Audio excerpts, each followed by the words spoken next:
Russia is planning to hold a naval exercise off the Syrian coast. The Russian Defense Ministry said the ships of the country's Black Sea and Baltic fleets will take part in the drill in the eastern Mediterranean. Did not give an exact date for the naval exercise. The Russian Navy has a base in Tartus on Syria's Mediterranean coast. The drill comes against the backdrop of tensions between Moscow and the West over Syria. Western states have threatened to intervene in Syria if necessary. This is while Russia has warned against any military intervention in the Arab country. Russia and the West are also at loggerheads over the deployment of Patriot missiles in Turkey by the U.S. and its Western allies. The Patriots have been deployed along the Syrian border. Vyacheslav Mutazov is a political commentator who joins us from Moscow to share his thoughts on this. Well, what do you make of Moscow's plan to hold naval drills in Syria's waters and deploy missiles on Syria's border with Turkey? Well, of course, it is not accidentally that all warships are now concentrating in eastern Mediterranean, close to Syrian seashore, because situation in Syria is as a target of Russian foreign policy, and of course, Russian leadership is very much thinking about the situation in this region. I think that military exercises with a presence of 4 fleets from Pacific, from Arctic Sea, from Baltic Sea, from Mediterranean, from Black Sea, so all these 4 fleets now are concentrating in one point, very close to Syrian seashore and Syrian developments. I think that it is a very clear signal to the NATO leadership, to United States of America, that Russia bothered of the developments and the American policy in this region. And it is ready to make according steps to provide necessary measures to prevent negative developments in political side, in the geopolitical side, in Middle East, in Syria, and in Caucasus. That's why I think it is a signal to the United States, absolutely clear, but on the ground, on my opinion, there will be no landing Russian Marines to Syrian seashore, to Latakia, Tartus. I think that our Minister of Defense absolutely clarified the goals of these military exercises. They will be landing military troops of Marines in Caucasian region.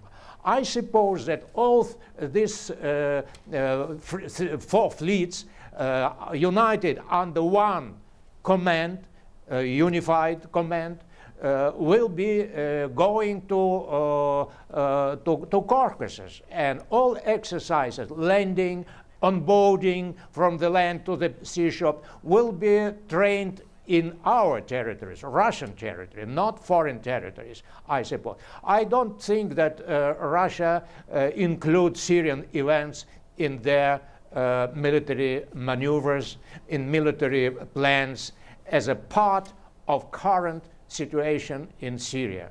But I'm sure absolutely that these exercises are connected politically very closely with American policy, that is encouraging military groups to intervene in Syria through Turkish territory. It is a good signal for Turkey, who is playing with bad way, because they are giving opportunity to many non-control groups, military groups, transit for Syria from all over the world, from Afghanistan, Pakistan, from Libya, from Maghreb, and many other countries who are going to fight against Syrian regime. I think it is a mistake, miscalculation of American strategists who, ignoring an international situation, and a real place of Russian Federation in world policies. I think they met for the first time in Syria, the firm and absolutely clear Russian position. Russia will not approve any violations of international law anymore, because it was ignoring American behavior in Libya, in Iraq, in Yugoslavia, in many other places. I think that now Russia came to the conclusion no other place will be permitted for the United States. I think it's up to the United States today to rethink their whole strategy in the Middle East, in the Far East, in the Europe, and according to my consideration, I think that Barack Obama will be involved in these calculations. Putin, as foreign press explained to us some days ago, accepted a special envy of Barack Obama, who is preparing their private meeting this summer. And then the second fact, that Obama is reshuffling his own cabinet, his own government. He is changing now Minister of Foreign Affairs, Minister of Defense, Minister of Finance. Three key figures in his administration will be replaced. Right. So I think it is up to us, with the United States, to sit down and to think over what it should be, how it will be reflected of international law. Very well. Russia with preserving international law, Charter of United Nations, and non-violation. Stability in all over the world, especially in those regions that were very close to Russian frontiers, Caucasus, Middle Asia, and Middle East, of course, as a main target of Russian foreign policy. Thank you very much. Thank you so much there. Vyacheslav Mudasa, political commentator, talking to us from Moscow.